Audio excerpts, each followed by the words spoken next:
নিজের প্রথম ওভার করতে এসে হজম করলেন 2 বাউন্ডারি, আর তারপরের বলেই বোল্ড। দ্বিতীয় ওভার করতে এসে আর সময় নেননি সাকিব আল হাসান। প্রথম বলেই আবারও বোল্ড করে স্বীকার করলেন উইকেট। ক্যান্ডির প্রথম 2 উইকেটের 2টি সাকিবের নামে। প্রথম ইনিংসে ব্যাট হাতে শেষ অবধি ধরে রাখেন দলের হাল, আর বল হাতে এসে সেই দলকেই এনে দেন ব্রেক থ্রু, স্বীকার করেন সর্বমোট 3 উইকেট। যদিও বল হাতে সাকিব ছিলেন আজ বেশ খরচে। ব্যাটে বলে বেশ লম্বা সময় পর দেখা গেল সাকিবের অলরাউন্ড পারফরমেন্স, যেন বার্তা দিলেন এখনও ফুরিয়ে যাননি তিনি। ইনিংসের চতুর্থ ওভারে নিজের প্রথম ওভারটা করতে আসেন সাকিব আল হাসান। 3 ওভারে কোনো উইকেট না হারিয়ে ক্যান্ডির রান তখন 33, আর প্রথম বলেই সাকিব দেন ডট। পরের 2 বলে অবশ্য হজম করেন 2 বাউন্ডারি, দুটোই আসে লাহিরু উদারার ব্যাট থেকে। আর পরের বলেই সাকিব দেখান নিজের ক্যারিশমা, আর্ম বলে বোল্ড করেন এই ব্যাটারকে, দলকে এনে দেন প্রথম ব্রেক থ্রুটা, ফেরান উঠতে থাকা উদারাকে। পঞ্চম বলে 1 আর শেষ বলটা ডট দিলে সাকিবের প্রথম ওভার থেকে আসে 9 রান, সঙ্গে শিকার 1 উইকেট।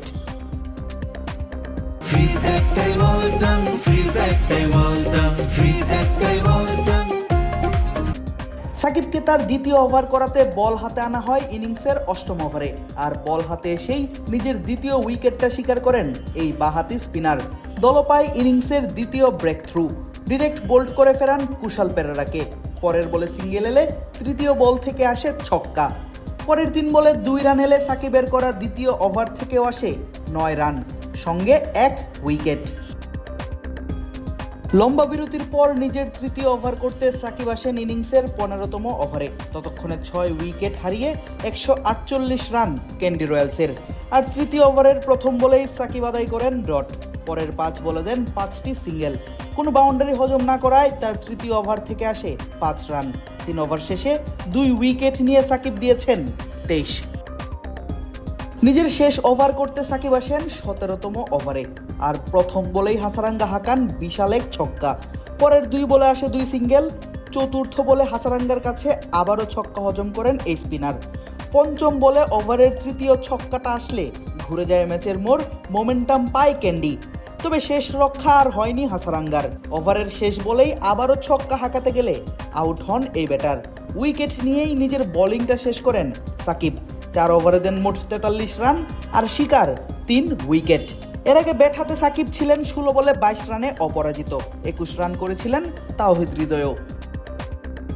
ব্যাট হাতে তাওহিদ হৃদয় যখন নামেন জাফনা কিংসের জার্সিতে এলপিএলে নিজের তৃতীয় ম্যাচটা খেলতে, ততক্ষণে 8 ওভার 3 বলে 2 উইকেট হারিয়ে 97 রান দলটির। প্রথম বলেই সিঙ্গেল নিয়ে হৃদয় খুলেন রানের খাতা। নিজের ফেস করা দ্বিতীয় বলেও এই ব্যাটারের কাছ থেকে আসে 1 রান। দ্বিতীয় ম্যাচে ঝড়ো ব্যাট চালানো এই টাইগার ব্যাটার তৃতীয় ম্যাচটা শুরু করেন বেশ দেখে শুনেই। তবে 13তম ওভারে শুরু হয় তার ব্যাটিং তাণ্ডব। মঈন আলীর প্রথম বলেই তাকে হাঁকান ছক্কা, বলকে উড়িয়ে পাঠান সীমানার একেবারে বাইরে। পরের বলেই দৌড়ে আদায় করে নেন 2 রান। তৃতীয় বলে আসে সিঙ্গেল। সেই ওভার থেকে জাফনার স্কোরবোর্ডে যুক্ত হয় 13 রান। তবে একদিকে হৃদয় ধরে খেললেও অপরদিকে জাফনা হারাচ্ছিল নিয়মিত উইকেট। 14তম ওভারে হাসারাঙ্গা এসে ভানুকা রাজাপাকসেকে বোল্ড করলে ব্যাট হাতে নামেন সাকিব আল হাসান। 128 রানে 4 উইকেট হারিয়ে তখন ধুঁকছে কিংসরা। সাকিব হৃদয় মিলে জুটি গড়ার চেষ্টা করেন দলকে বড় সংগ্রহ এনে দেয়ার। 15তম ওভারে আবারও বল হাতে আসেন মঈন আলী। আবারও তাকে বাউন্ডারি হাঁকিয়ে স্বাগত জানান তাওহিদ হৃদয়।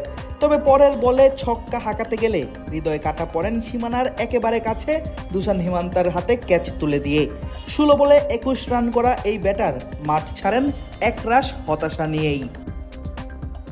তবে হৃদয় আউট হলেও টিকে থাকেন আল হাসান। 18তম ওভারের প্রথম বলে শাহিন আফ্রিদিকে বাউন্ডারি হাঁকান এই বাঁহাতি ব্যাটার।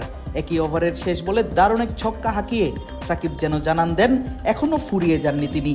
আর সাকিবের ব্যাটে ভর করেই জাফনা পার করে দলীয় 200 রানের মাইলফলক। শেষমেশ 16 বলে 22 রান করে অপরাজিত থাকেন আল হাসান। জাফনা পায় রানের পাহাড় সম এক সংগ্রহ।